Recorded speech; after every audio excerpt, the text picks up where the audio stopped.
She stepped off the stagecoach into a town she had never seen, carrying everything she owned in a single trunk and $17 in her coat pocket. Three men were waiting at the end of the street. She did not know which one was going to marry her. She did not know if any of them wanted her there.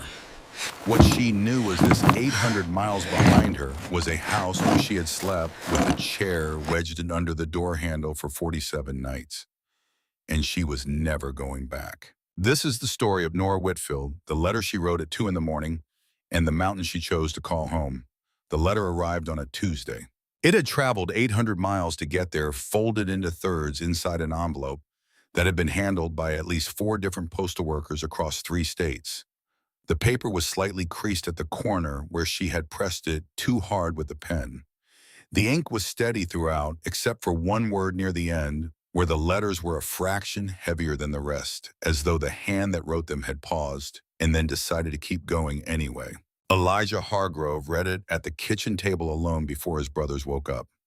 He read it twice, then he set it down, poured his coffee, and looked out the window at the mountains. They were gray that morning, the way they got in late September, when the cold was just beginning to mean something. The aspen trees on the lower slopes had gone yellow. The creek at the bottom of the valley was running fast and clear. In about 6 weeks, maybe 8, the first real snow would come, and after that, the passes would close, and after that, there would be nothing but the 3 of them and the cattle and the long silence of a Montana winter. He picked up the letter and read it a 3rd time. Her name was Nora Whitfield, and she was 22 years old, and she had written him a letter so honest it was almost startling. Most of the responses to his advertisement had been cautious, carefully worded things full of qualities the women wanted him to believe they possessed. They spoke of their virtues the way a man speaks of a horse he is trying to sell. Nora Whitfield did not do that. She told him plainly that she could cook and manage accounts and was not afraid of hard labor. She told him she came from modest circumstances. She told him that she had grown up in Harlan County, Kentucky, and that she had never been farther west than the Tennessee border. She did not tell him why she was answering an advertisement for a wife in Montana territory. But there was something in the way she wrote the last paragraph, a kind of controlled precision in sentences that had otherwise been unguarded, that told him the reason was not small. He folded the letter and put it in the inside pocket of his coat. When Emmett came downstairs 20 minutes later, smelling of sleep and pine resin, Elijah was already on his 2nd cup of coffee and had said nothing about the letter to anyone. He would say nothing about it for another 3 days. Nora had not written that first letter quickly. She had sat at the narrow kitchen table in her uncle's house for 2 evenings before she wrote a single word. The lamp burned low. The house was quiet in the way that houses are quiet when the people inside them are being careful, when sound itself feels like a risk. Her uncle Warren Coles was a man who had been decent once. She had genuine memories of decency from years ago before the drinking had settled into him, like water settling into cracked stone, reshaping everything around it slowly and permanently. He was not violent towards her. She wanted to be precise about that, even in her own mind, even in the privacy of her own thoughts. What Warren Coles had become was something subtler and in some ways harder to name. He was a man who had stopped seeing her. His son was a different matter entirely. Raymond Coles was 29 years old and had the particular confidence of a man who had never been told no about anything that genuinely mattered to him. He did not raise his voice at Nora. He did not need to. What he did was take up space in a room in a way that made the room feel smaller, made the exits feel farther away, made ordinary tasks like setting a plate on a table or pouring water from a pitcher feel like performances being watched and evaluated. She had been sleeping with a chair wedged under her bedroom door handle for 47 nights. She had counted. She did not ask herself on those nights whether she was overreacting. She had stopped asking that question sometime around night 12 when she had realized that the answer did not actually matter. What mattered was the chair. What mattered was the counting. What mattered was finding a way out before the counting reached a number she did not want to think about.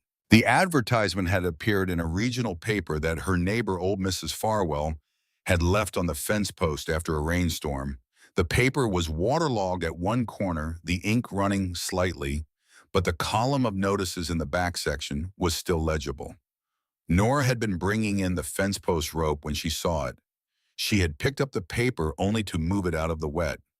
She read the advertisement 4 times before she put the paper down. 3 brothers seek one capable woman of good character for the purpose of marriage and household management. Hargrove Ranch, Cold Creek Valley, Montana Territory. Respond in writing to Elijah Hargrove, Box 14, Millhaven Post. 3 brothers, 1 woman. The wording was blunt, almost cold. There was no sentiment in it, no attempt to make the proposition sound like anything other than what it was. In another mood at another time in her life, she might have found it off-putting. But she had been sleeping with a chair under the door handle for 47 nights, and she had $17 to her name, and what she found in the bluntness was something she had not expected to find in it. She found it honest. She wrote 3 letters. The first letter she wrote in one sitting, and it was short and practical. She listed what she could do. She did not pretend to be something she was not. She told him her age, her background, the fact that she had managed her uncle's accounts for 6 years and had never made an error that cost him money. She told him she was not delicate and did not intend to become delicate. She folded the letter, addressed it, and walked to the post office before she could think about it too carefully. The reply came 11 days later. It was 4 sentences long. It confirmed receipt of her letter. It asked 2 questions. It was signed with a name and nothing else. She read it and felt something settle in her chest very slightly. Not comfort, not reassurance. Something more like the feeling of placing your foot on ground you have tested with a stick and finding it solid. She wrote a second letter. In the second letter, she asked the question she had been circling around since the beginning. She asked it plainly the way she did most things: which of the 3 brothers would be the one to marry her. She wanted to know before she made any further decisions. She did not think this was an unreasonable thing to want to know. The reply to her second letter was a single sentence: "That will be determined when you arrive." She looked at that sentence for a long time. She set the letter on the table. She went to the window and looked out at the yard and the fence and the road beyond it, which went east and kept going east and eventually reached nowhere she wanted to be. Then she went back to the table. She wrote the third letter on the night that Raymond's footsteps stopped outside her door for longer than they had ever stopped before. She sat in the small, careful light of the lamp with the chair still wedged under the handle, and she wrote the truth. Not all of it, but enough of it. She told Elijah Hargrove that she needed to leave where she was and that she believed if he and his brothers were willing, they could build something decent between them. She told him she was not asking for anything beyond honest work and honest dealing. She did not ask what he had left unsaid. She folded the letter and sealed it and held it in both hands for a moment in the lamplight. Then she began to pack. She brought everything she owned, which was not much. A trunk that had belonged to her mother, a traveling bag that had belonged to her father, $17 folded inside her coat pocket, 2 dresses, 3 shirtwaists, a pair of sturdy boots that she had resold twice, a small book her father had given her when she was 9, its spine soft and worn, the cameo brooch her mother had worn every Sunday until the Sunday she could not anymore. She told her uncle she was leaving on a Wednesday morning, and Warren Coles looked at her from across the breakfast table with the particular unfocused gaze of a man who has been drinking since before most people have finished their first cup of coffee, and he said nothing useful. She did not look for Raymond before she left. She picked up her trunk and her bag, and she walked to the stage depot, and she did not look back at the house or the fence or the road going east. The stage from Millhaven ran twice a week. She changed coaches 3 times. She slept sitting up for 2 nights. She ate bread and dried meat purchased at a relay station somewhere in what she was told was Wyoming.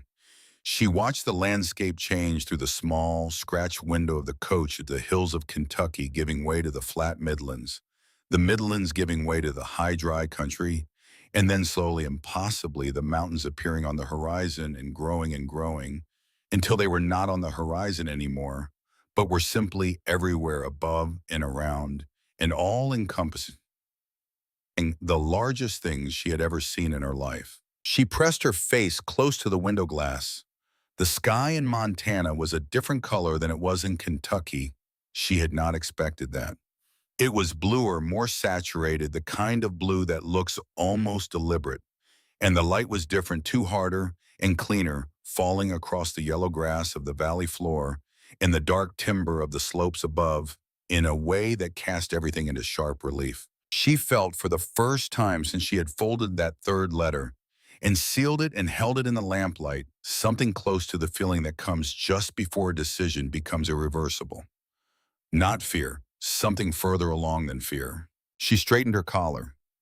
She picked up her traveling bag from the seat beside her. She looked out the window at the town of Millhaven. Coming into view at the end of the valley road, small and brown and real, its single main street and its timber front buildings and its water trough, and the mountains behind it, so enormous they made the buildings look like something a child had arranged on a floor. She saw three men standing beside a large wagon at the end of the street. She recognized them before the stage had fully stopped. Not because she knew them, but because they looked like men who were waiting for something they had not entirely decided how to feel about yet. She did not wait for them to come to her. She stepped down from the stage into the afternoon heat and the dust, and she picked up her trunk herself and she walked toward them. The one in front was the largest of the three, tall and broad, across the shoulders with a dark hat pulled low and a jaw that looked like it had been set in a particular expression so long it had simply become the natural shape of his face. He was watching her come toward him, the way you watch weather coming in off the mountains, with neither alarm nor welcome, with simple, attentive assessment. He took 3 steps forward when she was still 10 feet away. Miss Whitfield, Mr. Hargrove. He looked at her for a moment in a way that was not unkind but was direct. The kind of look a man gives when he is making up his mind about something and intends to be honest about what he finds. Then he reached past her and took her trunk from her hands, and the ease with which he lifted it and turned toward the wagon told her something about the kind of work his body had been doing for most of its life. The second man stepped forward with a readiness the first man had not shown. He had lighter coloring than his older brother, something warmer in his face, a quality of attention that felt practiced in a way that Elijah's did not. "Emmett," he said, and then with a small nod toward the third man, Cormac. Cormac was the youngest of the three. He was standing slightly apart from the other two, not rudely, but with a considered distance that felt like a position he had chosen, and she understood without anyone telling her that he was the one who had argued against this arrangement. She could not have said exactly how she knew that. She just did. She met his eyes. He met hers. He nodded once and looked away. The road to Coal Creek Valley took 2.5 hours. Emmett drove. Elijah sat beside him on the bench above. Nora and Cormac sat in the wagon bed behind them, which was not a comfortable arrangement for either of them, and both of them knew it, and neither of them said so. For a long time, neither of them said anything at all. The road climbed through the lower timber and then opened onto a high bench of grass, and the whole of Coal Creek Valley appeared below them, wide and pale gold, in the late afternoon light. The creek running silver through the middle of it, the mountains on 3 sides rising in dark tiers of pine and rock, and then snowfield above the timberline. She looked at it, and something happened in her chest that she did not have a name for yet. Cormac said without looking at her, "You had far to come." "I know," she said. "You've never been this far west." "No," he was quiet for a moment. Then, "What made you answer it, the advertisement?" She considered the question and what she was willing to give as an answer.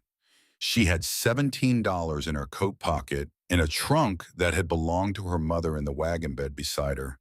And she was sitting in a wagon on a mountain road in Montana Territory next to a man she had met 20 minutes ago, and the mountains ahead of her were the largest thing she had ever seen.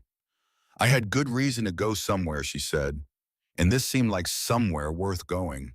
He did not respond to that right away, but she caught the small shift in his expression, the way his jaw relaxed by a fraction, the way his eyes moved toward the valley below and then away. He did not say anything else until they reached the ranch.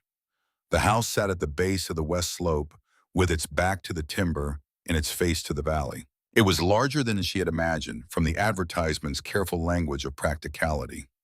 2 stories solid and square, built from dark timber that had grayed over the years into something almost silver. A covered porch ran the full length of the front facing west, and in the late afternoon light, the whole front of the house glowed a deep amber that made her stop on the last step of the wagon and simply look at it. Elijah had already carried her trunk to the porch.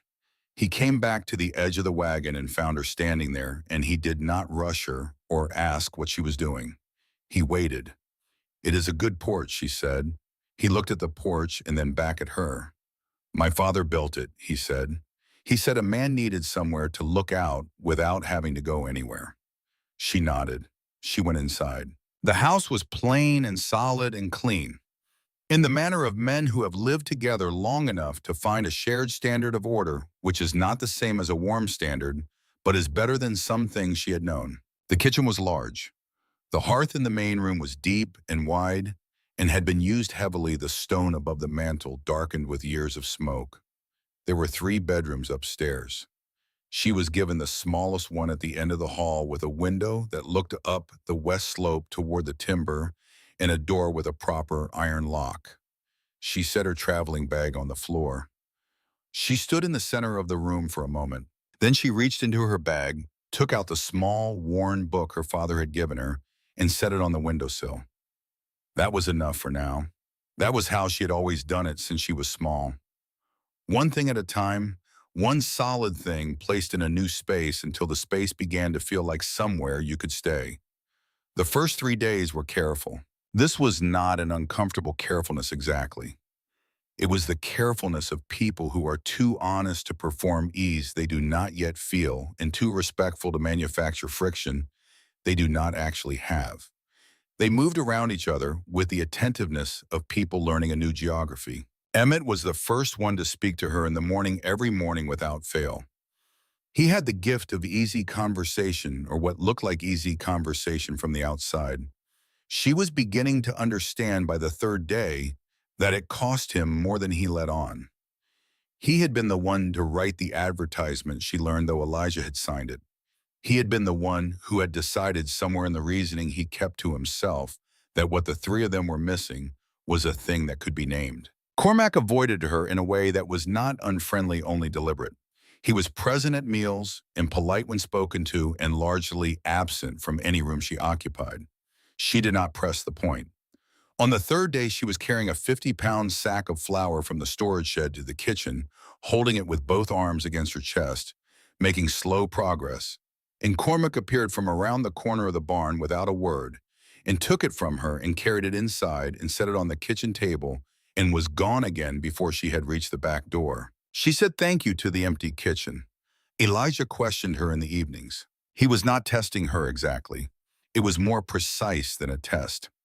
He asked specific questions about the management of stores through a Montana winter, about the mathematics of supply and anticipated need, about what she knew of cattle and what she did not know, but was willing to learn. He asked the questions the way a careful man asks them, without expectation of any particular answer, simply wanting to know what was actually there. She gave him actual answers. On the 4th evening, he was quiet for longer than usual at the end of their conversation, and then he said without a great deal of inflection, "You are more capable than your letter suggested." She looked at him across the kitchen table. "I wrote 3 honest letters," she said. "If they undersold me, that is a problem with the letters." Something moved at the corner of his mouth, not a smile, not quite. She filed it away. It was during those first evenings that she found the ledgers. She had not been asked to look at them. She had seen them on the shelf in the small room off the kitchen that served as the ranch office, and she had asked Emmett on the 2nd day whether anyone would mind if she reviewed them. Emmett had looked at her with an expression that suggested this was either an unusual request or an unusually direct one, and possibly both. He had said after a moment that he did not think anyone would mind. She reviewed the ledgers. It took her 1 evening to find the first inconsistency and 2 more evenings to understand his full scope. Emmett had been managing the accounts the way a man manages something he understands generally, but not precisely, which meant the work was not wrong, but was not tight. There were 3 places where small adjustments would reduce their projected winter cost by a meaningful amount. She corrected the 3 entries and put the ledgers back and said nothing to anyone. On the 8th day, Emmett found the corrections. He stood in the kitchen doorway holding the ledger open and looked at her with an expression she could not immediately read. "You did this," he said. She looked up from the bread she was making. "Yes," she said, "when first week." "Why didn't you say—" She turned back to the bread. "I wasn't sure you wanted to hear it yet," she said. He was quiet for a moment. Then he said $40. Approximately, she agreed. He looked at the ledger again. Then he looked at her. He nodded slowly the way a man nods when he is revising something he thought he already understood. She went back to the bread. On the 5th evening, she went to the porch after supper and found it empty and sat down in one of the 2 chairs and looked west at the mountains going dark in the last of the light. She sat there for an hour. She was thinking about the chair she used to wedge under the door handle and about how it was still in the room at her uncle's house because she had not bothered to take it with her because she would not be needing it anymore. She was thinking about $17 and a worn book on a windowsill and the particular smell of wood smoke and coal pine that this place had in the evening, a smell that was nothing like anything she had grown up with, and that she was already beginning to think of as the smell of somewhere. Elijah came out and sat in the other chair. He did not say anything for a long time. She did not say anything either. The mountains went from dark gold to gray to black, and the stars came out over the valley in a way that was frankly excessive, too many, and too bright, the sky so clear and so high that it felt like looking at something you were not supposed to be able to see from the ground. "My father used to sit here," Elijah said. She did not say anything. After a while, he said, "I think he would not have objected to you being here." She turned and looked at him. He was looking at the mountains, not at her, and his face in the starlight was not readable in the usual way, but there was something in the set of it that told her this was not a small thing for him to say. She turned back to the mountains. "Thank you," she said quietly. He nodded once, then he went inside and left her to the evening. It was that same night, not an hour later, that she was washing the supper dishes when she heard the 3 brothers talking on the back porch. The kitchen window was open 2 inches against the warmth of the stove, and the voices came through low and distinct. She recognized Cormac's voice first. "She is not what I expected." Then Emmett. "I told you that before she arrived." Then Elijah. "That doesn't change the plan." A pause, then Cormac again, and his voice had a flatness in it that was not anger but was something adjacent to it, something that had been held at a particular distance for a while and was beginning to resist that distance. "Your plan. Not mine." Footsteps. A door. Nora stood at the sink with her hands in the water. Her heart was doing something unreasonable, given that she had just listened to 3 sentences through a kitchen window. She knew why it was doing it. She just did not see any benefit in examining the reason too closely at this particular moment in the evening. She finished the dishes. She went upstairs. She turned the key in the lock. She sat on the edge of the bed in the dark for a moment before she lit the lamp. For the first time since she had stepped off the stage into that mountain afternoon, she allowed herself to feel precisely and without flinching how thoroughly alone she was in this particular place, in this particular arrangement. She was 800 miles from anything she had ever known.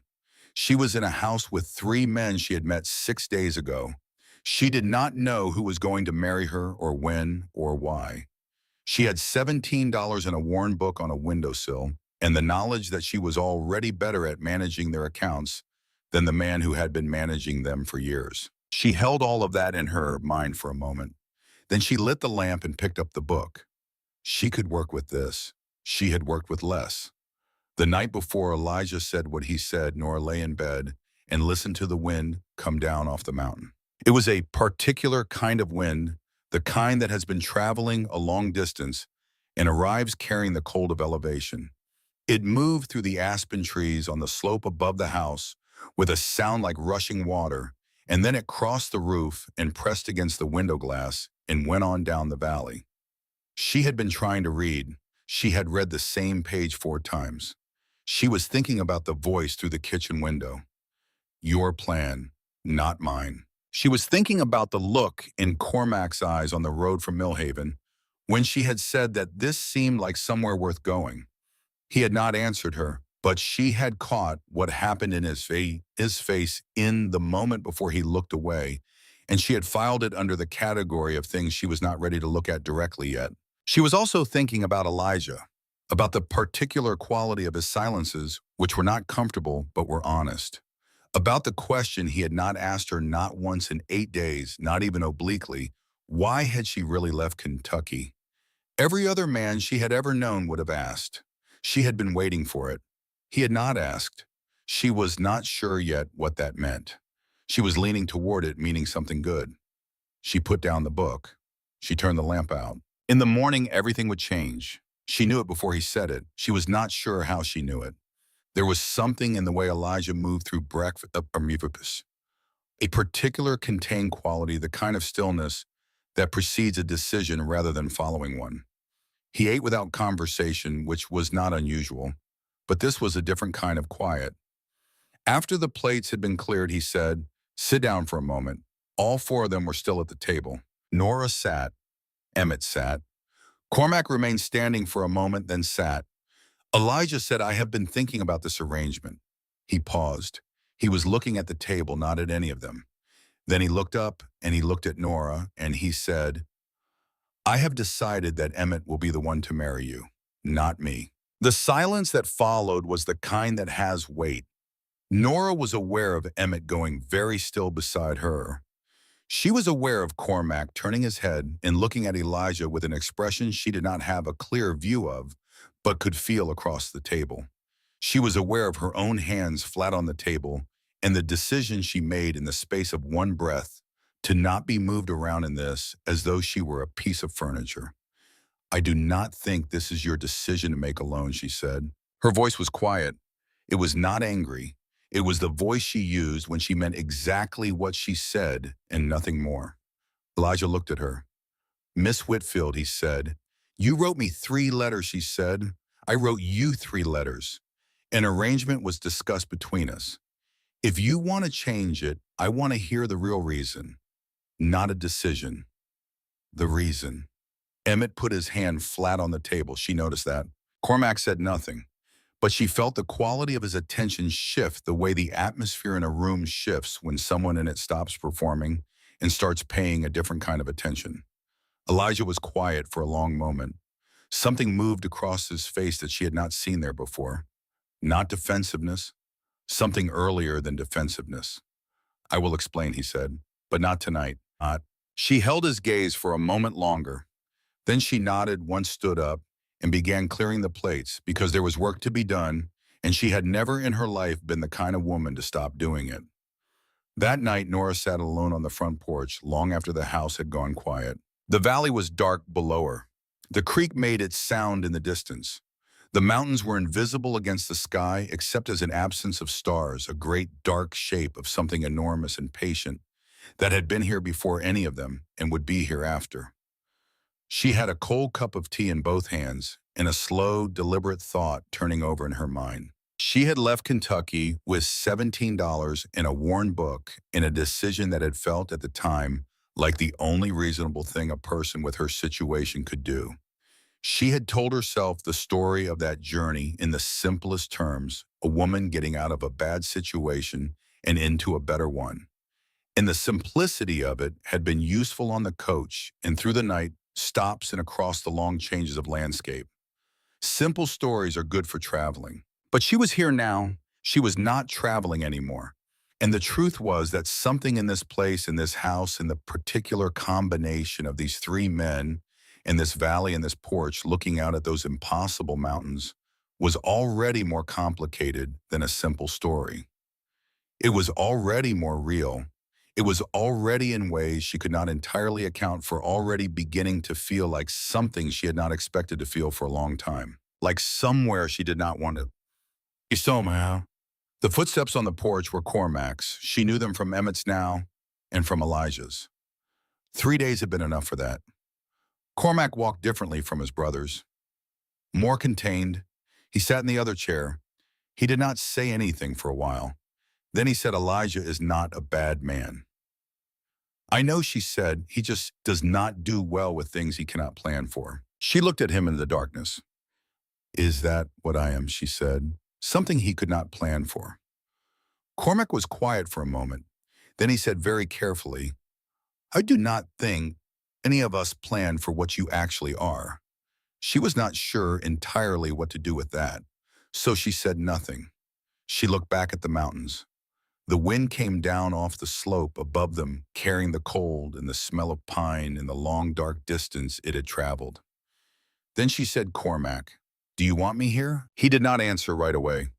The pause was longer than a second and shorter than a denial, and it contained something she could feel without being able to name something that had been sitting in him since the road from Millhaven, since the moment she had said this, seems like somewhere worth going, and he had looked away. She felt the shape of what he was not saying. She did not ask him to say it. She understood that some things needed more time than 8 days to become speakable. And somewhere in the distance, down in the dark valley below the porch, the creek kept running, the way it had run through every winter this valley had ever had, cold and clear and completely indifferent to the questions of the people who lived beside it. She finished her tea.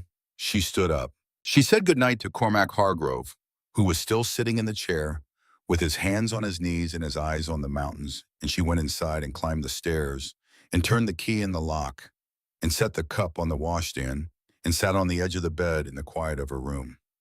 She did not feel afraid. She had expected to feel afraid on a night like this, in a situation like this, with so many things unresolved and so many answers still waiting to arrive. But what she felt was something else, something more like the feeling you get when you set down a weight you have been carrying for a long time and your arms ache and your shoulders ache, but the weight is down. She reached over and put her hand on the worn spine of the book on the windowsill. One thing at a time. She had come 800 miles. She had knocked on this particular door. Whatever was on the other side of it, she had meant to come here. She was already here. The morning after Elijah's announcement, nothing was said about it. This was Nora had come to understand how things worked in the Hargrove house. A significant thing would be said, or a significant thing would happen, and then the next morning the three brothers would be at the table eating breakfast, with the focused attention of men who had important feelings about their eggs, and the significant thing would simply exist in the room with them, unaddressed like a piece of furniture everyone had decided to walk around for a while until someone figured out where it actually belonged. She did not push it.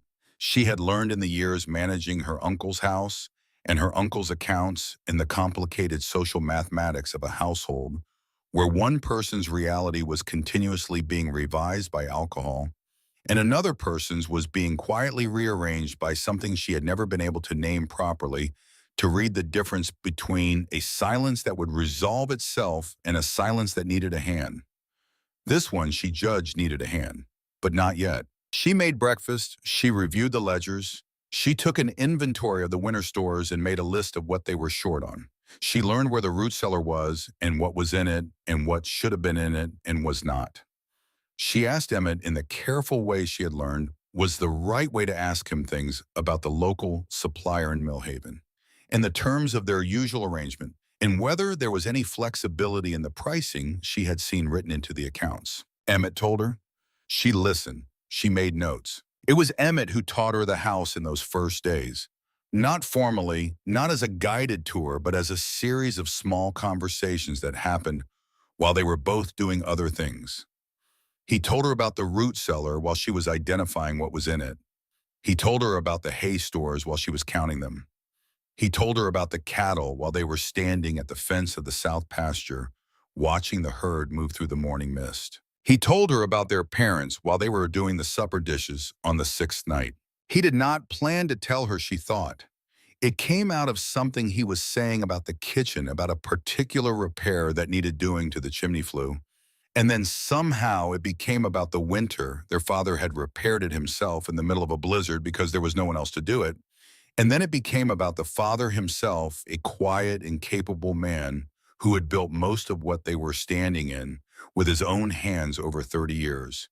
And then about the mother who had planted a small garden of wild yellow flowers on the east side of the house that had gone to seed and spread, and then after she died, slowly gone to nothing. Emmett told these things in the easy voice he used for most things, but she caught the places where the voice changed, where it went slightly lower and slightly more careful. The way a man's voice changes when he is talking about the rooms inside himself he does not usually open. She listened without offering anything back. She did not offer comfort or her own corresponding losses. She had learned somewhere that the best thing you can do when someone is telling you something real is to make enough space for them to finish it. When he was done, he was quiet for a moment. Then he said, "Most people try to say something, I know," she said. He looked at her with something she was beginning to recognize as his version of respect, which was different from Elijah's and different from Cormac's and had its own particular weight. She handed him a clean plate to dry. The riding lessons were Cormac's territory, and she had not asked for them. On the eighth morning, she had been attempting with moderate success and considerable effort to saddle her borrowed horse in the manner that Emmett had shown her 2 days prior. The saddle was heavy. The horse, a steady chestnut mare named in the Hargrove tradition of practical naming, simply as Red was cooperative but not enthusiastic. Nora had the cinch 3/4 tighten when she sensed someone behind her and turned to find Cormac standing at the stall entrance, watching her with the expression of a man trying to decide whether to intervene. She said, "If you have a correction, say it." He considered her for a moment. Then he stepped forward and showed her the proper seat of the saddle and the correct tightening of the cinch and the way to check the bit without being bitten. All of which he demonstrated with the economy of movement of someone who has done the same task 10,000 times and stopped thinking about the individual components long ago. She watched carefully. He showed her again. She did it herself correctly. He did not say anything, but the quality of his silence changed. The next morning, he was at the barn when she arrived, and he took her out on the lower trail, the easy one that ran along the creek bed, and showed her the difference between riding on flat ground and riding on the long, angled slopes of the mountain terrain. He showed her how to lean her weight, how to read the angle of the horse's ears, how to feel through her seat, what the ground was doing under the hooves before the horse told her. She was not a natural rider, but she was a quick learner, and she did not pretend to understand things she did not understand, which he seemed to find more useful than confidence. On the third morning on the steeper trail above the creek, her mare caught her left forefoot on a buried stone and stumbled hard, and Nora felt the world tip sideways in the sudden lurching way of an impending fall. She did not fall. Cormac's hand was at her arm before she had fully understood what was happening, and then the horse had steadied, and they were stopped on the trail with the creek sound below them and the pine smell all around them, and his hand was still at her arm. He took it away. Neither of them said anything for a moment. Then she said, because it was true, and because she had a policy of saying true things, "Thank you." He nodded. When they were walking the horses back toward the barn, he said, not looking at her, "You are learning faster than I expected." "I have a reason to learn," she said. "This is where I live now." He stopped walking for just a moment. Then he started again. He did not say anything else, but when he took Red's reins from her at the barn door and led both horses inside, she noticed the particular way he was not looking at her, the careful direction of his gaze, and she thought, there it is again. That thing he is not saying. She let it be. The trip to Millhaven happened on the 12th day. Emmett drove her in. She needed flour and thread and a particular soap she had not been able to find in the ranch stores. It was a practical errand. She had a list. She had not thought much about what the town would make of her. She had given it some consideration in the abstract, in the way you give consideration to things you know are coming but cannot entirely prepare for. She knew she was a subject of interest. She knew the mechanism by which small towns process novelty, which is essentially the same mechanism by which they process everything with intense initial attention, followed by rapid distribution, followed by a settling into permanent collective memory that tends to be more simplified than the actual facts warranted. She had not expected to walk into it quite so directly. The two women were standing at the fabric counter in the dry goods store when Nora came in. The bell above the door rang. They did not hear it. They were deep enough into what they were saying that the small bell was simply not enough to break through. She heard her own name before they turned. Nobody even knows where she came from. And the way she just appeared up there with all three of them, I mean, what kind of woman answers an advertisement like that? The second woman? What does that say about him is what I want to know. 7 years and not one woman in this town good enough? And now he sends off for one like she is something you order from a catalog. Nora set her basket on the counter. The sound it made was not loud, but it was deliberate, and it landed in the middle of their conversation with the precision of a stone dropped into still water. Both women turned. The color that came into their faces told her everything about what they knew and when they had realized it. She looked at both of them for a moment. She did not perform composure. She did not have to perform it because it was what she actually had. And the distinction she had learned was something people could feel even when they could not name it. "Good morning," she said. Neither of them managed a natural response. She bought her flour and her thread and her soap. She thanked the proprietor, Mr. Giddings, who had the grace to look slightly ashamed of the ambient atmosphere in his store. She carried her basket out into the morning sun. She made it half a block. Then she stopped. She stood very still on the plank sidewalk, with her basket in both hands and the mountain light coming down sharp and indifferent over everything. And she let herself in the privacy of her own stillness feel exactly how much it cost to hear your name spoken like that by people who did not know you and had decided not to try. It cost something. She acknowledged that. She did not pretend it did not. Then she picked up her step and kept walking because there was a wagon to get back to and a list that was not yet finished and a ranch that needed the things on the list. She did not cry. She had not cried about anything since the night she wrote the third letter, and she was not going to start now in the middle of the main street of Millhaven, Montana territory over the opinion of two women who had nothing better to do with a Tuesday morning. What she did instead was begin composing in her mind what she was going to say and to whom and when. She said nothing about it to Emmett on the drive back. She waited. The information reached the ranch before supper. One of the ranch hands, a wiry young man named Fitch, who worked the fence lines and had been in the hardware store next door to Giddings that morning, had heard the whole exchange through the shared wall and told Emmett about it while they were checking the stock at the south gate. Emmett told her quietly in the kitchen, watching her face. She nodded. She kept stirring the pot. She said, "I already know." He said, "Elijah is going to hear about this." She said, "I expect he will." She kept stirring. She heard Elijah's horse come into the yard just after sundown. She was on the front porch.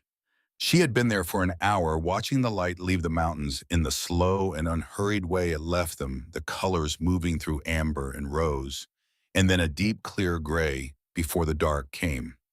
She had been sitting with something in her mind that she had not yet decided what to do with, a thought that had been taking shape since the morning in the dry goods store, becoming more precise with each hour the way thoughts do when they have enough quiet to work in. She heard him unsaddle. She heard the familiar particular sound of Red's stall being bolted, which was different from the sound of the other stalls. She heard his boots on the porch steps. He came and stood at the railing and looked out at the mountains in the dark. They were both quiet for a while. "You did not have to do that," she said. "I know," he said.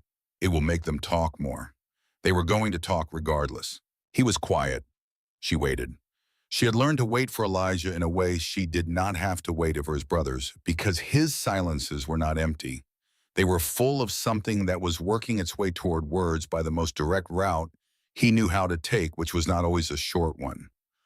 "I do not particularly care what they say about me," he said. "I never have. But I care what they say about you. That is different." She looked at him in the dark. Why, she said, not challenging him, asking him, the direct, genuine kind of asking. He turned and looked at her. Something moved through his expression, the particular movement of a man measuring the distance between what he is thinking and what he is willing to say and deciding. "Because you came here in good faith," he said, "and I intend to honor that." It was not poetry. It was not the kind of thing that makes a good story later. It was a plain sentence from a plain man who meant every syllable of it, and something in its plainness reached her more directly than any more elaborate statement would have. She turned back to the mountains. "Thank you, Elijah," she said quietly. He nodded once. He went inside. He left her to the evening. She sat for a long time after that alone, with the dark mountains and the creek sound, and the first stars holding his words in the way you hold something you are not ready to put down yet. She realized, beginning to understand this man. She was not sure that was entirely safe, but she was doing it anyway. 3 weeks after she arrived at Coal Creek Valley, a stranger came to Millhaven. He rode in on a good horse which told you something about him. He was well dressed for the territory, which told you more. He took a room at the boarding house, ate his supper at the hotel dining room, and was in Millhaven the next morning when Emmett drove Nora in for supplies for the second time. She did not see him that day. He came to the ranch the following afternoon. Emmett answered the gate. The stranger gave his name as Raymond Coles and said he had come on behalf of the Coles family of Harlan County, Kentucky, and that he wished to speak with Nora Whitfield. Emmett looked at him for a long moment. He said, "Wait here." He came to the kitchen where Nora was working through the afternoon accounts. He described the man at the gate, the horse, the clothes, the name. The way her face changed when he said the name was a thing Emmett would think about later in the small hours of a night when he was being honest with himself. She put down her pen. She said, "I will go out." Emmett said, "Nora." She looked at him. He said, "You do not have to do this alone." She looked at him for a moment. Then she said, "Yes, I do." She paused. "But stay where you can see." She walked to the gate without hurrying. Raymond Coles was standing beside his horse with the easy uprightness of a man accustomed to making entrances and having them received well. He was not unhandsome. He had their family's coloring, the dark hair and the pale eyes, and he had the bearing of someone who had always been the most confident person in any room he had walked into. He was not in a room now. He was standing at a ranch gate in Montana Territory, and Nora was walking toward him from the house, and she was not hurrying, and she was not afraid. He smiled when he saw her. "Nora," he said.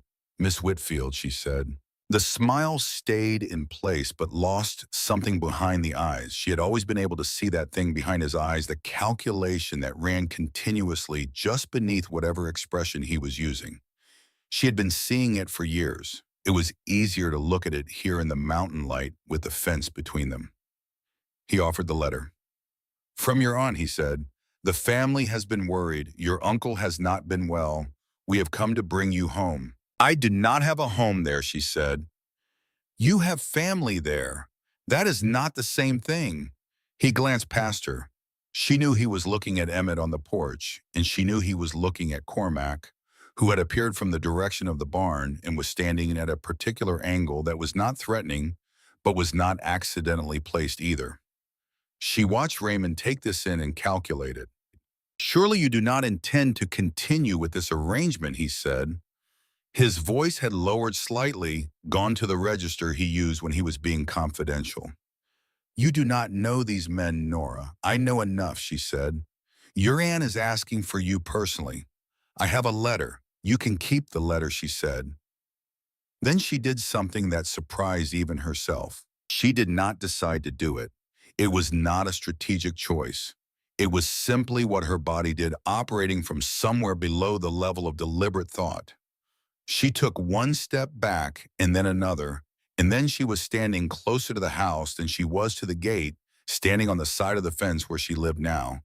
And the distance between herself and Raymond Coles was exactly what she wanted it to be. Raymond looked at the distance she had placed between them. Something moved in his expression, a very small movement, a recalculation happening behind those pale eyes. "I see," he said. He said it the way a man says something when he is folding information away to use later. "I will tell your aunt you are well," he said. "Please do," she said. He mounted his horse. He rode back toward the road with the unhurried ease of a man who has decided to take his time. Nora watched him until the road curved and the pine trees closed behind him. Then she walked back to the house. She went through the kitchen door, and she stood in the kitchen with her back against the closed door and her hands at her sides, and she breathed once slowly all the way out. Old Trouble said a voice behind her. She turned. Elijah was sitting at the kitchen table with a cup of coffee and an expression that told her he had been there the whole time and had seen what she did at the fence and was keeping his own counsel about it. Old life, she said. It is handled. He did not say anything. He looked at her the way he sometimes looked at her across the kitchen, with that particular quality of direct and patient attention. And in his eyes, there was something she had not seen there before. Not quite concern and not quite admiration, but something that lived in the country between the two. She went to the stove and poured her own coffee and sat down across from him. She said, I should tell all three of you something. Tonight. He said, I will get them. That night, with the four of them at the kitchen table and the lamp burning and the mountain dark outside the windows, she told them what needed to be told. She told it without decoration. She told them about Warren Coles and the way a house changes when someone inside it stops being what they were supposed to be. She told them about Raymond, not everything, but the shape of it, the 47 nights, the reason for the chair. She told them about the $17 and the advertisement and the decision she had made standing at Mrs. Farwell's fence post in the rain. She did not tell it as a story of suffering. She told it as information because that was what it was. They needed to understand what Raymond's appearance represented and what it did not represent. She said, he said, I have not had the ceremony yet. He is right. That is the only vulnerability I have here. I want you all to know I understand that. When she finished, Cormac was the first to speak. He said, he will not stay in Millhaven indefinitely. He has a reason to go back. Emmett said, unless he finds a reason to stay. Elijah was looking at the table. Something was working in him that she could not see the surface of, but she had lived in this house long enough now to know when the machinery behind his expression was running. He looked up. He looked at her. He said, the advertisement said, capable woman of good character. He paused, and the pause was the kind that has work in it. I should tell you something. The reason I changed the arrangement, the real reason. The kitchen was quiet. The lamp burned. Outside, the creek ran in the dark. He said, I do not know how to be a husband. I do not know if I ever learn. My father knew. I watched him, but I did not learn it the way you learn something you will use. I decided Emmett because I thought he had a better chance of being what this arrangement needs. He stopped. Nora said, that is honest. He said, I am trying to be. She looked at him across the table. She said, I did not come here looking for someone perfect. I came here looking for someone willing. I am willing too. That is the only qualification I was ever really asking about.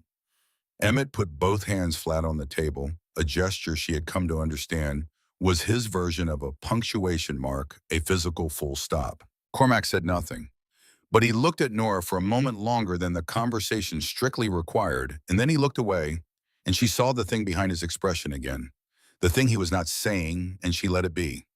She found the letter from McCready Timber by accident. She was not looking for it. She was going through the third drawer of the office shelf where she had found an inconsistency in the supply records for the previous spring, and the letter was between two old receipts from the Millhaven General Store folded and faded, dated 14 months ago. It was not addressed to the Hargroves. It was addressed to a man named Aldous Grant, who had apparently owned a parcel of land at the north end of Coal Creek Valley and had since, according to the county records, she had been quietly reviewing for 3 weeks, sold that parcel to a holding company registered in Denver. She held the letter for a moment. Then she went and got the county land ledger from the shelf above the one she had been working from, and she spread both documents on the desk, and she spent the next hour very quietly reading. She told Cormac first. This was not a decision she had made ahead of time. It simply happened that she was crossing the yard from the barn to the house when she met him coming from the north gate, and the timing made it feel like the right order of things. She said, I need to show you something in the office. He followed her in.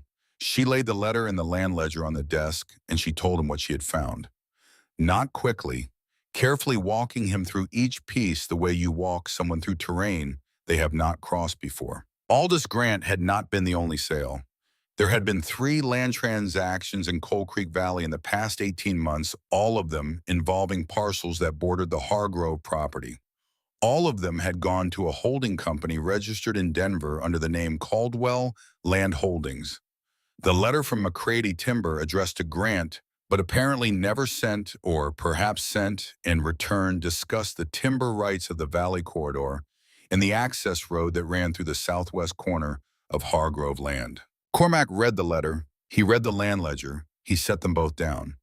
His voice when he spoke was very level. He said, "This is not new. Raymond Coles tried to buy this land 3 years ago." She looked at him.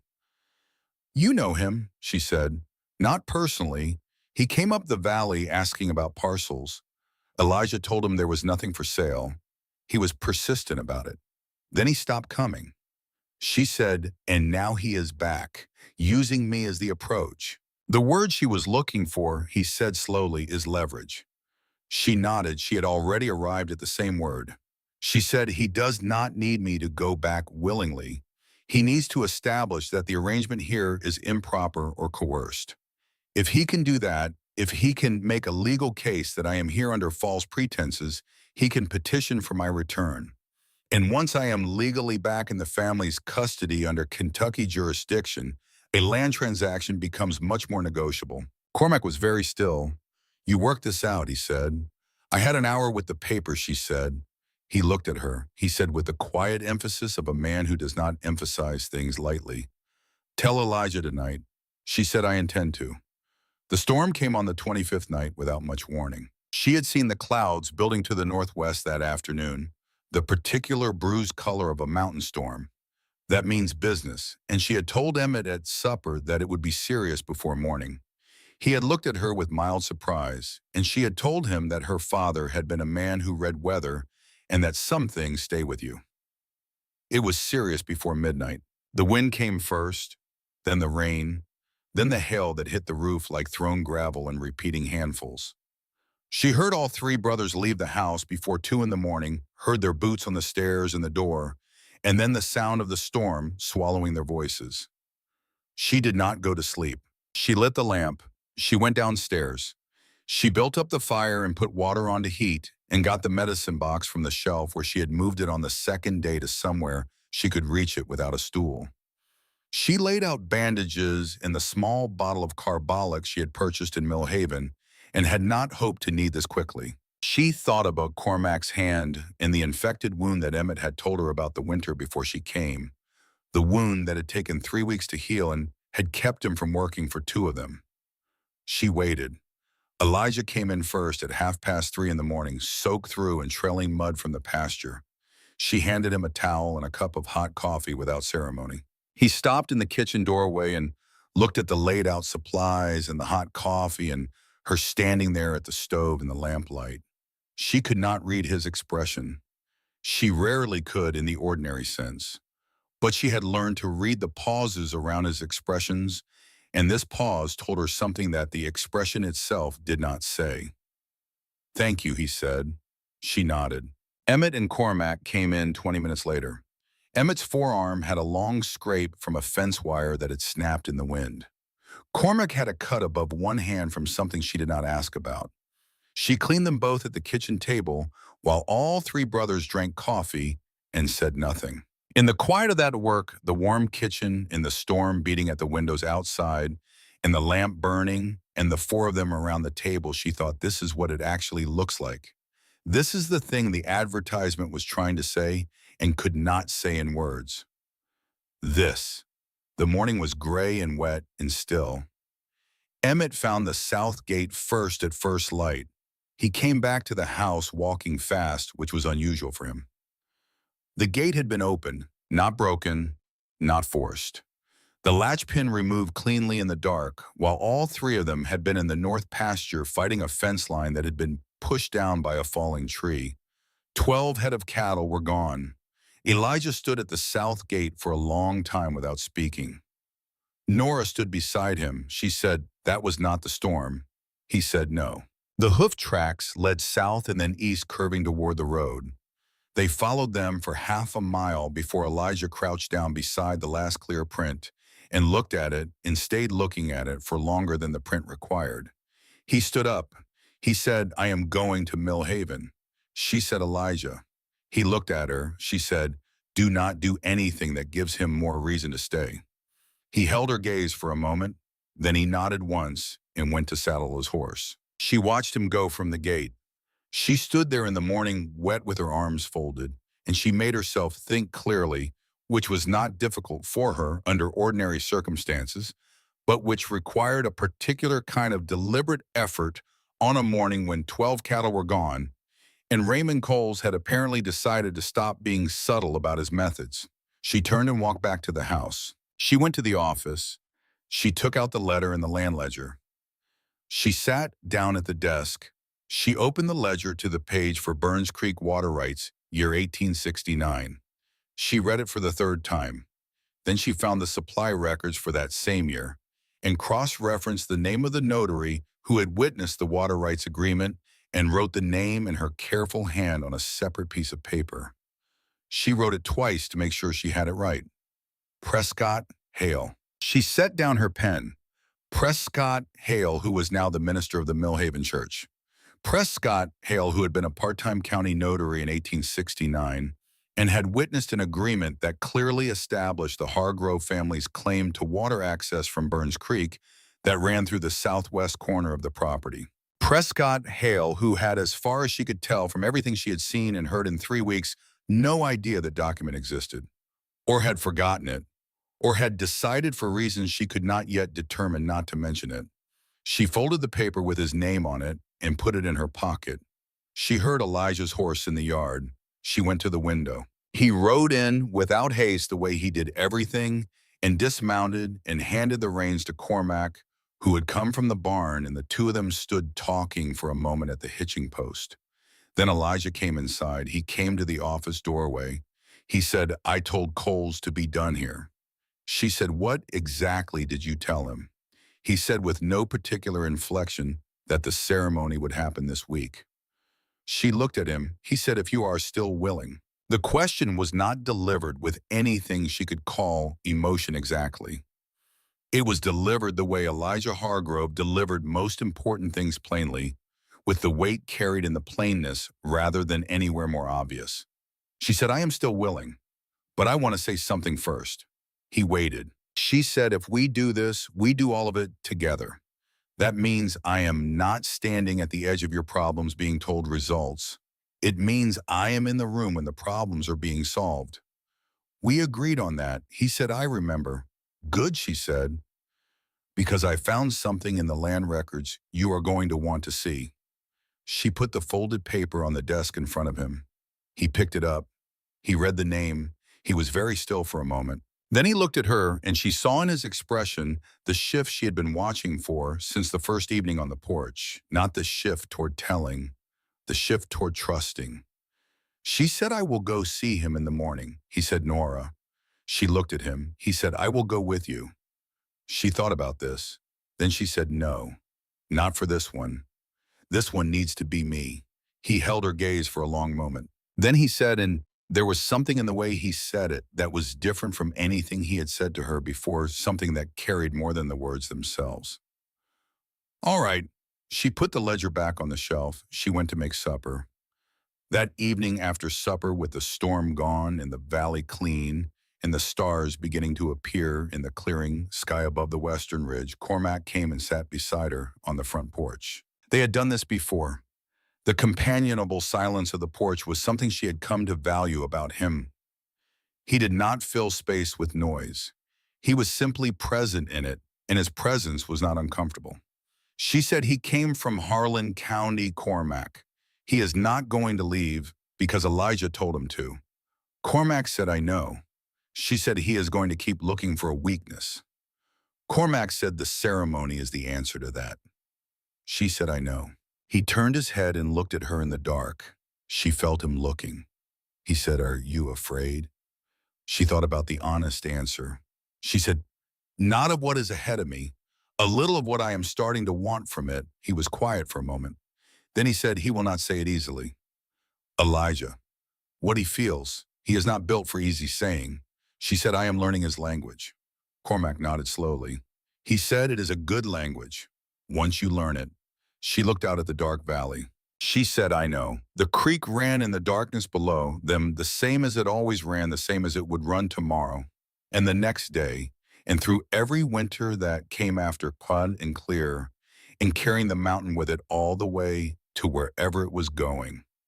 She put her hands in her lap and sat with the quiet for a little longer, the cold coming down from the mountain and the stars overhead and the sound of the water in the dark. Then she went inside. She woke before the sun. This had become her habit since the first week, and she had stopped questioning it. There was a quality to the hour before dawn in Coal Creek Valley that did not exist at any other time of day, a stillness that was not empty but full, the mountains holding the dark, the way a cupped hand holds water, the creek audible in the distance with a clarity that the sounds of the day would later cover over. She lay on her back in the narrow bed and looked at the ceiling and asked herself plainly and without ceremony what she was feeling. She had learned to do this. She had learned it in the years of her uncle's house when the ability to know precisely what was happening inside her had been the only reliable instrument she possessed. Not what she thought she should feel, not what would be convenient to feel, what was actually there. She took inventory. There was no fear. This surprised her. She had been bracing for fear the way you brace for a wave you can see coming, and the wave had not arrived in the form she had anticipated. What was there instead was something more complex and in its own way more demanding. A tenderness that had not been asked for and had arrived anyway toward a man she was still in the process of learning in a place that had begun to feel with an insistence that made her careful like somewhere she did not want to leave. She thought about the way Elijah had stood in the doorway of the office 2 evenings ago and said, all right, 2 words. In his mouth, from what she was beginning to understand of him, those 2 words had cost something. She thought about Cormac on the porch, about the quality of his silences and what she had said to him and the way he had listened. She thought about Emmett washing dishes and telling her about the yellow flowers on the east side of the house that had gone to nothing. She thought about all 3 of them at 3 in the morning with the storm outside and the coffee on the table and her hands cleaning a wire cut in lamplight and the particular feeling of that moment, the fullness of it. Then she thought, what if he does not feel it the same way? It was the question she could not answer yet. She had learned enough about Elijah Hargrove to know that what he felt and what he showed were not the same territory. She had been reading the gap between them for weeks and finding things there, small and significant things, but she could not be certain. You cannot be certain about a man who has not yet told you. She put the thought in the category of things that required more time. She got up. She dressed carefully. She took the good dress from the hook on the back of the door, the blue-gray one she had brought from Kentucky, and kept folded at the bottom of her trunk, and she put it on. Then she went downstairs to do what she had decided to do. She did not tell anyone where she was going. She saddled Red herself correctly with all the adjustments Cormac had shown her, and she rode the 2.5 hours into Millhaven in the early morning light, with the mountains pink above the timber and the valley floor still in shadow below. She had 2 things in her coat pocket, the name written on the folded paper, and the copy she had made in her careful hand of the relevant section of the 1869 Water Rights Agreement with the witness signature line. She was going to see Prescott Hale. She had thought about this carefully. She had thought about whether it was the right order of things, whether she should wait for Elijah, whether she should bring the ledger itself rather than a copy. She had concluded that the ledger was safer at the ranch, that Elijah's presence would make Hale defensive in a way that her presence alone would not, and that the time for waiting was finished. Raymond Coles had opened a gate in the dark and walked 12 of their cattle out into a storm. The ceremony was in 2 days. If Prescott Hale was going to be a problem, she needed to know it now, and she needed to have addressed it before she stood in his church. She rode into Millhaven as the town was opening its eyes. She found Hale in the church as she had expected to find him. What she had not expected was to find Raymond Coles sitting in the front pew. She stopped in the doorway. She took the 2 of them in. Hale at the lectern, arranging hymnals with the focused attention of a man who is concentrating on small physical tasks to avoid concentrating on larger internal ones. Raymond in the front pew with his hat on his knee and his expression composed and his eyes when they found her in the doorway, doing the rapid calculation she had learned to recognize. He had expected her, or he had set the conditions to make her arrival likely. She could not immediately determine which. Either way, the shape of it was clear. He had been working on Prescott Hale, and he had positioned himself to be present when she arrived to undo that work. She came to a decision in approximately the time it takes to draw one breath. She walked into the church. She did not look at Raymond. She did not acknowledge his presence. She walked directly to the front pew on the opposite side of the aisle, and she sat down and she looked at Prescott Hale. She said, "You asked to speak with me privately. I am here." Hale looked from her to Raymond and back again, with the expression of a man who has arranged something he is no longer entirely comfortable with. "Miss Whitfield," he said, "Mr. Coles has shared some concerns about the arrangement at the Hargrove Ranch." "The concerns of Mr. Coles," she said, "are not relevant to your role in this matter, unless you believe that a man with a financial interest in the outcome of this situation is a reliable source of information about my welfare." Hale stopped. "Raymond," said Nora, "I came because your family is genuinely worried." She turned her head and looked at him directly for the first time since she had entered the church. She gave him the full weight of her attention in the way she had learned to give it, without performance, without temperature. "You came because of the land," she said. "Emmett Hargrove remembers you, 1871. You tried to buy the valley and you did not succeed. I am your second approach. McCready Timber is your third." The silence that followed had a particular texture. Raymond's expression did not collapse. He was too experienced for that, too accustomed to negotiations that turned unexpectedly. But something behind his eyes shifted in the specific way of a man who has had his cards named before he was ready to play them. He said nothing. She turned back to Hale. She said, "I came to this ranch in a legal arrangement. I came voluntarily. I came because I chose to come. The ceremony is in 2 days, and I am asking you to perform it with the same dignity you would give to any two people standing in front of you. Not because I need your approval. I am not asking for your approval. I am asking because you have a responsibility to your role, and I am expecting you to honor it." Hale looked at her for a long moment. His expression changed in the slow, reluctant way of a man being confronted with something he has been deliberately not examining. The look of a person who has been keeping a particular door shut, not because of malice, but because of habit and convenience, and who has just had someone knock on it with enough directness that he cannot pretend not to hear. He said, and it came out sounding almost startled, "You love him?" She held his gaze without flinching. She said, "I am getting there, and he deserves the chance." "So do I." The church was quiet. A candle somewhere near the altar was burning, and she could smell it beeswax and coal stone and old wood, the particular smell of a space that has been used for decades for the business of human thresholds. Hale set down the hymnal he had been holding. He said, "Day after tomorrow, 9 in the morning." She said, "Thank you." She stood. She did not look at Raymond Coles again. She walked out of the church into the morning light and stood on the stone step for a moment with her eyes closed and her face turned up toward the sun. Her heart was going at a pace she would not have admitted to if asked. Then she walked down the steps and found Red at the post and rode back toward the valley. Somewhere on the road between Millhaven and Coal Creek, with the mountains on 3 sides and the sky overhead, in that particular Montana blue that still, after a month, had the power to stop her breath, something shifted. It was not dramatic. It did not arrive with any announcement. It was simply there somewhere around the halfway point of the ride home when the road curved around the base of the eastern slope and the valley opened up below her in the morning light, the creek silver, and the grass pale gold, and the dark shape of the ranch house at the base of the west slope with its porch facing toward her. The nervousness she had been carrying since Kentucky, that constant low-frequency alertness, The part of her that had learned to wait for the footsteps and count the nights and keep the chair under the handle was not gone. She was honest enough with herself to know it would not simply disappear because she had ridden into a church and said true things to two men who needed to hear them. But it was different. It was quieter. It had moved from the foreground to somewhere further back.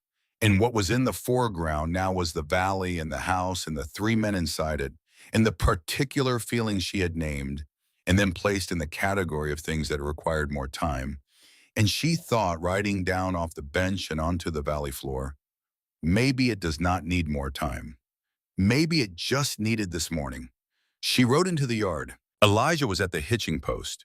He had not been there when she left, and she did not think he had been there for the whole 2.5 hours, and yet she had the impression, looking at him, that he had been there long enough. He said, "How did it go?" She said, "He will be there, 9 in the morning."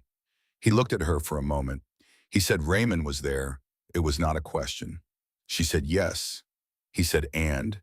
She said, "And I told him what I knew and I left him no room to work with." Something moved in Elijah's expression. She had seen this particular movement before in the office, when she had put Prescott Hale's name on the desk between them in the kitchen, the evening they had all spoken plainly at the table. It was the movement of a man measuring the distance between what he has in front of him and what he had permitted himself to expect, and finding the gap larger than he had calculated. He said, "Nora." She looked at him. He said, "I have been thinking about what you said, about doing all of it together." She waited. He said, "I am not good at it.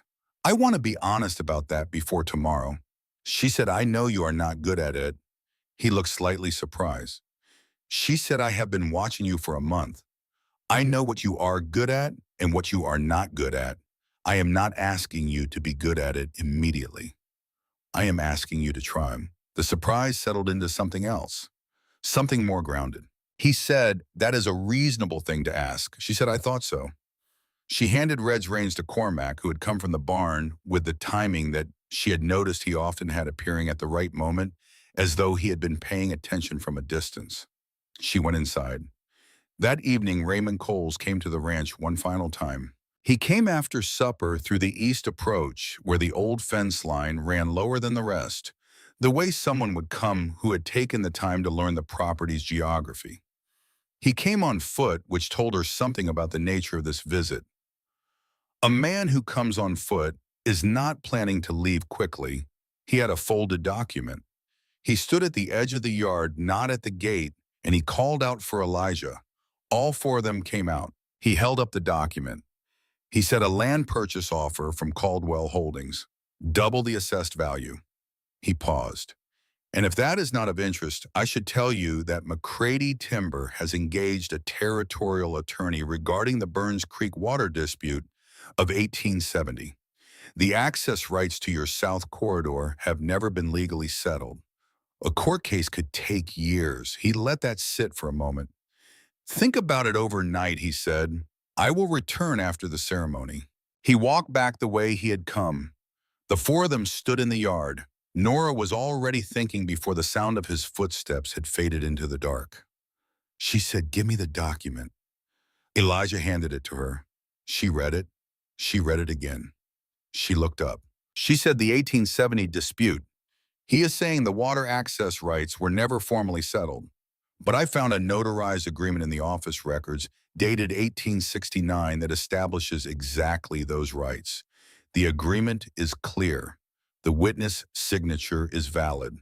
Cormac said, "You found this when?" She said, 3 days ago. I told Cormac." She looked at Elijah. "I was going to tell you all tonight regardless." Emmett said, "Who witnessed it?"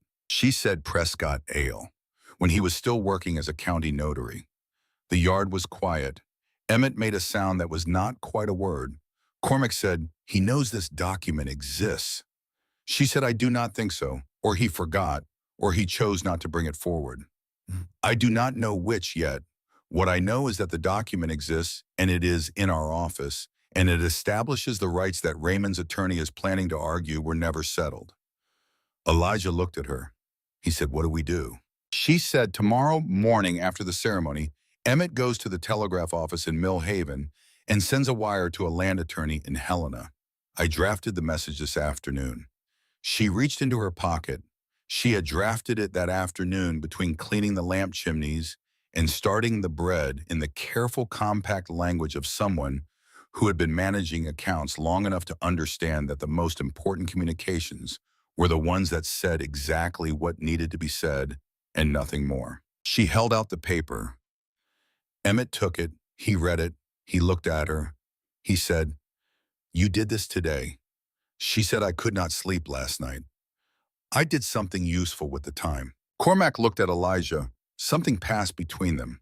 Some communication conducted entirely in the language of brothers who had been reading each other for 30 years, and then Cormac nodded once. The particular nod she had been waiting to see from him, the one without hesitation, the one that meant yes. This. Her. Elijah said, "We go in the morning." Nora said, "We go in the morning." The four of them stood in the yard for a moment. After that, the document still in Emmett's hand, in the dark valley around them, in the sound of the creek in the distance. Then Elijah said, "Get some sleep." And that was all. They went inside one by one, and the house settled into the kind of quiet that is not empty, but full of things that will be said in the morning or will not need saying because they have already been understood. That night, Cormac came to the porch. She had been expecting him. Not because she had planned for it, but because she had come to understand the rhythms of this house and the people in it well enough to feel when something was moving toward its moment. He sat in the second chair. The valley was dark and still. The storm had taken the last of the autumn haze and left the air clean and cold, and overhead the Montana sky was thick with stars the way it got at elevation, a depth and density of light that made the darkness around it feel inhabited rather than empty. He said, "Nora, there is something I have been needing to say." She said, "I am listening." He looked at the mountains for a moment. His hands were on his knees, the hands of a man who works with them constantly, scarred and calloused and very still. He said, "When Elijah put the advertisement in the paper, I was against it. You know that." He paused. "What you do not know is why." She waited. He said, "It was not because I thought it was a bad idea for the ranch. It was not because I did not think a woman here would help." He stopped. "It was because I was afraid that when she came, whoever she was, I would want something I had no right to want." The creek ran in the dark below them. He said, "And then you came, and I was right to be afraid, Simone." He said this without drama, without anything that asked for a response. He said it the way he said most things, plainly, and with his eyes on the distance. "And I have been carrying it around like a stone in a coat pocket for a month. It seemed wrong not to say it. Before tomorrow." She was quiet for a moment. She said, "Cormac." He looked at her. She said, "Thank you for telling me. I mean that without any qualification." He said, "You do not need to say anything." She said, "I know. I want to say it anyway." She looked at him directly the way she looked at things she was not going to pretend she had not seen. She said, "What you are feeling does not make you less. It makes you a man who can feel something real. That is not a small thing. You are going to find what is yours. I believe that." He was quiet for a long moment. Then he said very quietly, "Elijah is lucky, even if he does not know how to say it yet." She said, "He is learning." He said, "He is." He turned back to the mountains. "That is the hardest thing he has ever done, learning something he does not already know how to do." She said, "I know." They sat in the quiet for a little longer, the cold coming down off the mountain and the stars overhead and the creek in the dark, and it was the kind of quiet that does not need anything added to it to be complete. Then Nora said goodnight and went inside. She climbed the stairs. She turned the key in the lock, the same key she had turned every night since she arrived, and she sat on the edge of the bed in her good blue-gray dress, and she looked at the worn book on the windowsill. She was not afraid. She was, for the first time in a long time, simply here. She sat with that for a while, with the mountains outside the window and the sound of the house settling around her and the key still warm in her hand, and she thought, this is what solid ground feels like.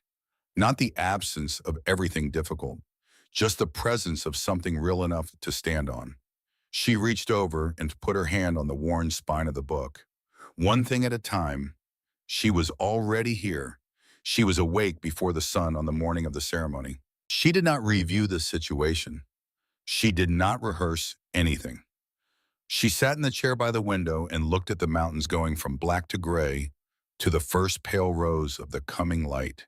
And she thought about her father, who had given her the book, and her mother, who had worn the cameo brooch every Sunday, and she thought they would have liked this valley.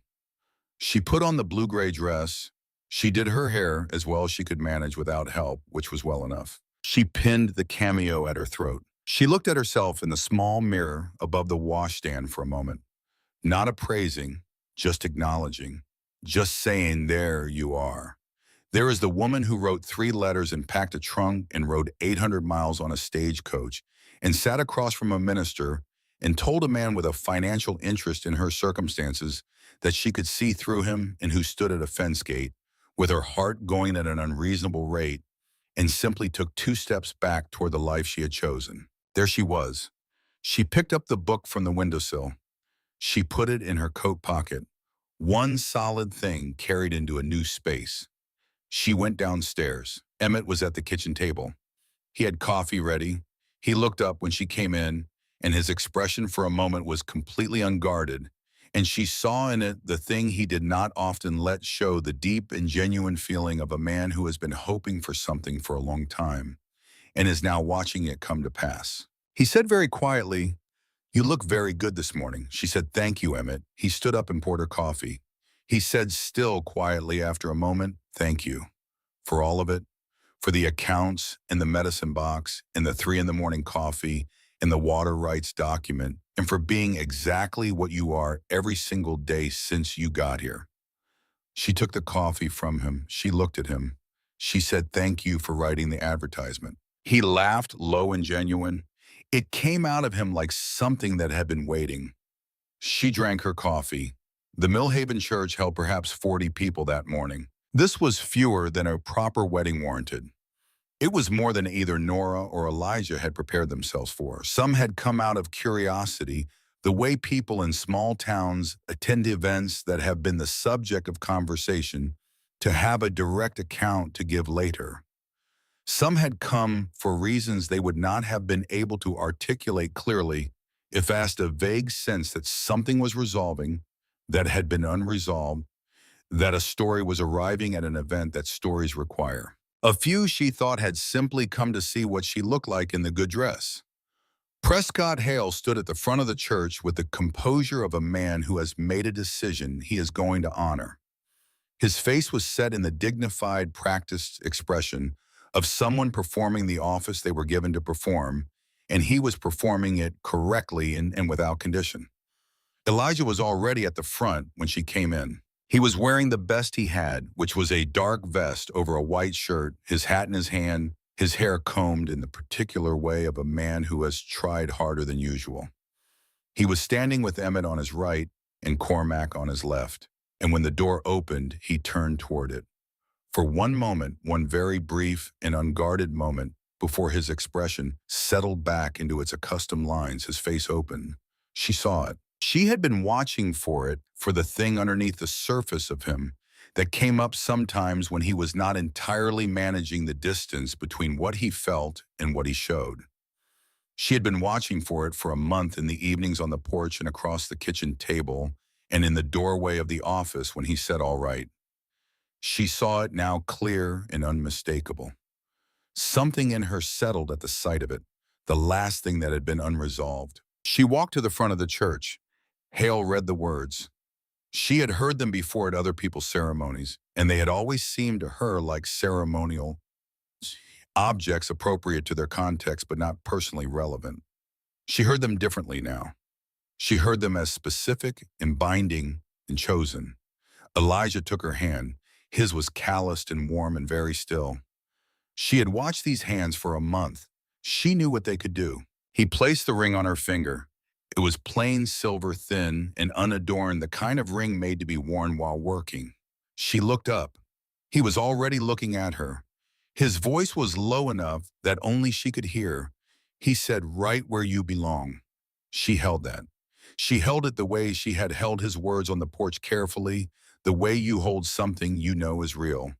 Raymond Coles left Millhaven 4 days after the ceremony. He did not make an announcement. He simply was not at the boarding house on Thursday morning, and his horse was not at the livery, and that was the end of it.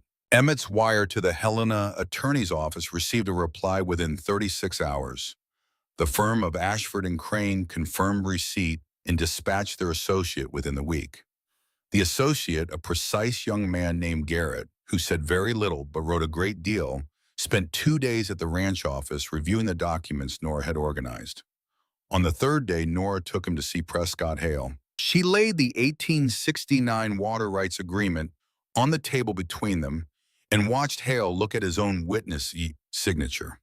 He looked at it for a long time. He said, "I remember this. I did not remember it until I see it now. But I remember it." She said, "Will you testify to the validity of the signature and the circumstances of the witnessing?" He looked at the document. He looked at her. He said, "Yes." He said it simply the way a man says something when he has decided to stop doing a thing he has been doing, which in his case was the thing of looking at the Hargrove situation from a distance and framing it as a matter of community concern, rather than looking at it directly and seeing it for what it actually was. Nora said, "Thank you." She meant it. The associate Garrett filed the relevant legal response to McCready Timber's territorial attorney. The response cited the 1869 agreement, the valid notarization, and the unbroken chain of Hargrove possession and use. McCready Timber, according to a brief letter that arrived at the ranch 6 weeks later, had decided to pursue other avenues of expansion. The other avenues did not include Coal Creek Valley. The town of Millhaven did not change overnight. Small places rarely do. They change the way the seasons change in the mountains gradually and completely, with the transition points visible only in retrospect. She had not expected overnight, so she was not disappointed by the pace. What she noticed was the small things. The woman from the dry goods store crossed the street one morning, 3 weeks after the ceremony, and said briefly and without looking directly at her, "I said an unkind thing. I am sorry for it." Then she walked away before Nora had fully processed what had happened. The proprietor of the general store, Mr. Giddings, added a small jar of preserved peaches to her order one week and waived off the payment. She thanked him. He said nothing. She thought that was its own kind of language. Prescott Hale, on the first Sunday morning that Elijah appeared at the back of the church, nodded at him from the pulpit in a way that was minimal and meant a great deal. Inside the ranch house, the changes were quieter and more permanent. Elijah began taking his morning coffee on the porch instead of at the kitchen table alone.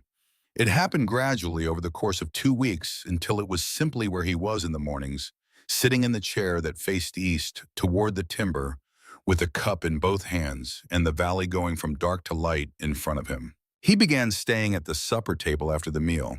This too happened gradually, a few extra minutes at first, then longer until it was simply the shape of their evenings.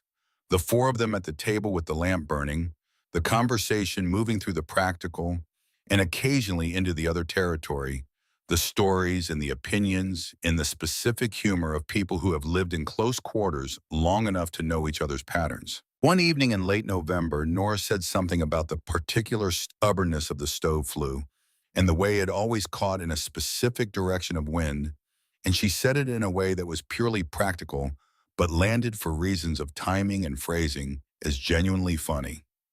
Elijah laughed. It was not a large laugh. It was brief and quiet and quickly contained. But it was real, and it came from somewhere unguarded, and Emmett and Cormac exchanged a look across the table that communicated volumes in the compressed language of men who have been reading each other for decades. Nora kept her eyes on her plate and did not remark on it, but she filed it. Some things are better kept than said. Emmett began replanting the East Garden. He did not explain this.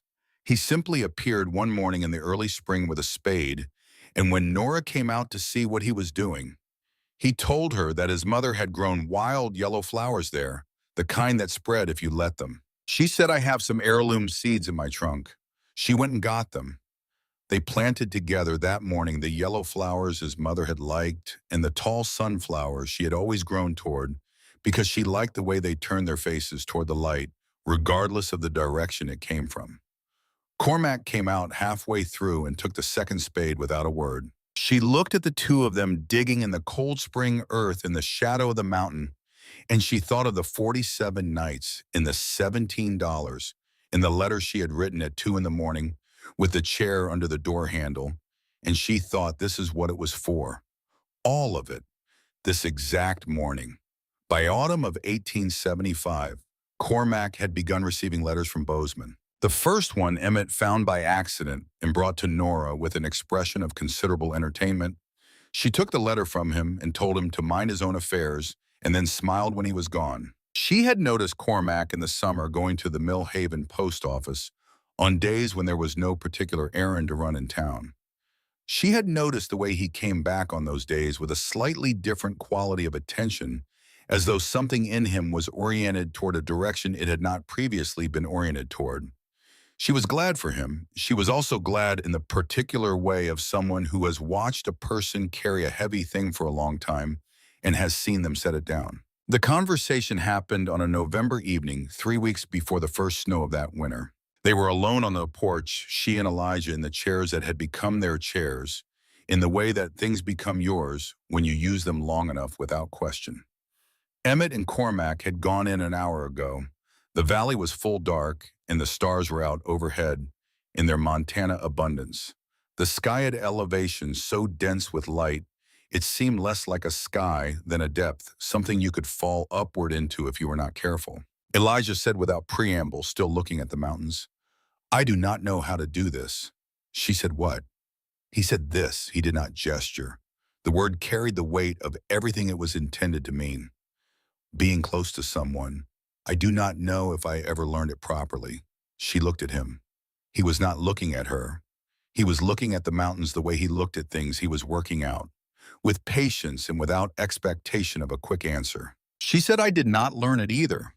I was not taught." He turned and looked at her then. She said, "So we learned together. That is what we agreed to." He held her gaze. In his eyes, there was the thing she had been watching for and had seen and had been seeing for months now, clearer, each time less defended, less at a distance from itself. He reached across the space between the chairs. He held out his hand open with the deliberate care of a man who is doing something new and knows it and has decided to do it anyway. She put her hand in his. He closed his fingers around hers gently with the particular carefulness of hands that have handled things roughly all their lives and have learned when it matters a different kind of grip. They sat like that as the last of the stars turned overhead, and the creek ran in the dark, and the mountain stood patient and enormous against the sky.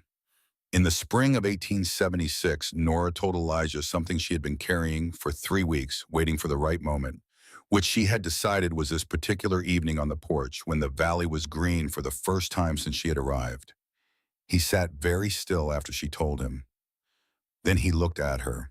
The expression on his face was one she had not seen before and would not forget. It was the expression of a man who has been given something he had stopped allowing himself to want and has not yet learned how to receive it, without the receiving itself undoing him slightly. He did not say many words. He reached over and placed his hand over hers on the arm of the chair, with the same deliberate care as that November evening, and she understood everything he meant by it. In the summer of 1878, Cormac Hargrove married a woman named Willa, who had come from Bozeman with a single trunk and a directness of speech that made Emmett laugh out loud at their first supper together, which was an event so rare that everyone at the table noted it and said nothing. She had been, as Emmett later told Nora quietly, the reason Cormac had been making unnecessary trips to the Millhaven post office all through the previous summer. Nora had suspected as much and said nothing. Some things are better let alone until they are ready to be spoken. They built a house on the north end of the valley on the parcel adjacent to the Hargrove land. On the day they moved in, with the whole valley in the long light of a July evening, Nora stood beside Elijah on the porch of the main house and watched smoke begin to rise from the new chimney. She felt the fullness of it. She did not try to describe it. Some things are better held than explained. The ranch grew. Not quickly, not dramatically, but with the steadiness of work done correctly over time. The cattle doubled over 6 years. The hay production increased. The root cellar, reorganized and managed by Nora through 3 winters, stopped running short by February and began arriving in April with stores to spare. Emmett managed the supply accounts with a precision that had improved markedly since the first autumn, and he acknowledged when pressed that the ledger system Nora had established was responsible for the improvement. When pressed, he also acknowledged that he was not going to be pressed about it more than once. Hale testified in the formal water rights proceeding in Helena in the spring of 1877, and the Hargrove claim was upheld without significant contest. McCready Timber filed no further actions in Coal Creek Valley. In 1880, Emmett married a woman named Iris, a schoolteacher from Millhaven, who had found his conversation charming and his cooking, which was genuinely excellent, even more so. She had, as Emmett told it, been what had finally given him a reason to stop spending his evenings in town in ways that had not been good for him and to start spending them somewhere that was. They lived in the main house, which had long since become a house of children's voices in regular large suppers and the kind of noise that 3 quiet men had once not known they were missing. Nora's father's book lived on the windowsill of their bedroom until it was so read and reread that the spine finally gave and she had to hold it together with a length of string, which she did. She never replaced it with another. 20 years later, the summer of 1894. Elijah Hargrove was 54 years old, and his hair had gone the color of the mountains in October gray and silver mixed, and the lines around his eyes had deepened in the way of a man who has spent most of his life looking at long distances. He moved more slowly on the high slopes, not painfully, but with the economy of a man who knows his body well and respects what it requires. His hands were the same as they had always been, large and calloused and careful when it mattered. Nora was 42. There was silver at her temples now. She still woke before the sun. She still kept the accounts, though the system had been refined and expanded and now included 3 separate ledgers for 3 separate operations. She still sat on the porch in the evenings in the chair that had been her chair for 20 years. The ranch was larger. The house had been extended twice, once in 1879 when the family required more room, and once in 1886 when it required even more. The covered porch still faced west. The east garden had yellow flowers every August. Emmett, 50 years old and still the easiest laugh in any room, was inside the house at this moment, his voice rising and falling with the rhythm of a man telling a story he had told before and had no intention of stopping. Cormac and Willow were on the north parcel. Their house expanded now to accommodate their own 3 children, the eldest of whom had at 18 done what young people in frontier families often did, and married young and moved to a neighboring valley, and already by this summer of 1894 was beginning a family of her own. It was this eldest grandchild, Nora and Elijah's grandchild by their own firstborn son, who was at this moment crossing the yard in the long afternoon light, moving in the determined but uncertain manner of a child of just under a year who has recently discovered that 2 legs are theoretically preferable to 4, but has not yet fully committed to the proposition. The child moved toward the porch step. She miscalculated the distance. She sat down suddenly in the dirt with an expression of philosophical resignation and looked around for interested parties. Elijah came up the porch steps. He was coming from the south pasture, the pasture where the gate had been open on the night of the storm 20 years ago. He had been checking the fence line, which he still did himself the way he still did most things, because some habits were not inefficiencies, but were simply the right shape of a man's days. He sat down in his chair. He looked at the grandchild in the dirt, who was examining something on the ground with intense concentration.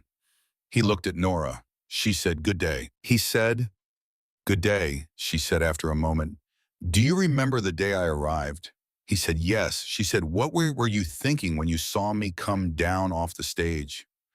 He considered this in the way he considered things that mattered without hurrying. Then he said that you had come a long way, and that I did not want it to have been for nothing. She said, "Was it for nothing?" He looked out at the valley. The creek in its channel running as it always ran, the cattle on the south grass, Willa's house on the north parcel with the smoke from the kitchen. The mountains on three sides, patient and enormous, and completely indifferent and completely present the way they had always been and would be long after all of them were gone. He looked back at her. He said no. One word, plain and certain, and carrying everything inside it. Then he said in the voice he used for the few things he said that were not about the ranch or the weather or the work, the quieter register that she had learned to hear over 20 years. Right where you belong. The same words he had said at the front of the church on a September morning in 1874. The same words he had said on the porch a dozen times since, not as repetition, but as confirmation, the same true thing said again, because it was still true. She put her hand over his on the arm of the chair. He turned his palm up and held hers.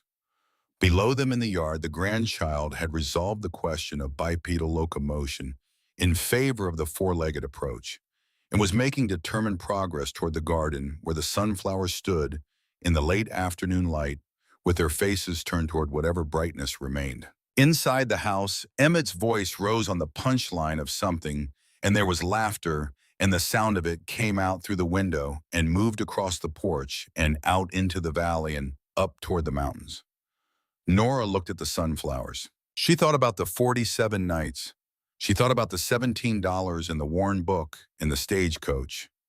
And the moment she had first seen the mountains, how they had seemed impossible, too large, more than the world should be allowed to contain.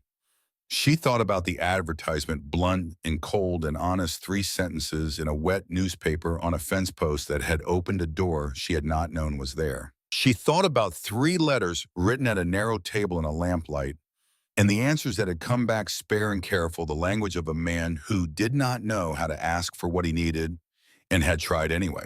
She thought about all of it, and she held Elijah's hand in the evening light on the porch his father had built, and she understood in the simple and complete way that you understand the most important things, that this was the answer to every question the 47 nights had ever asked.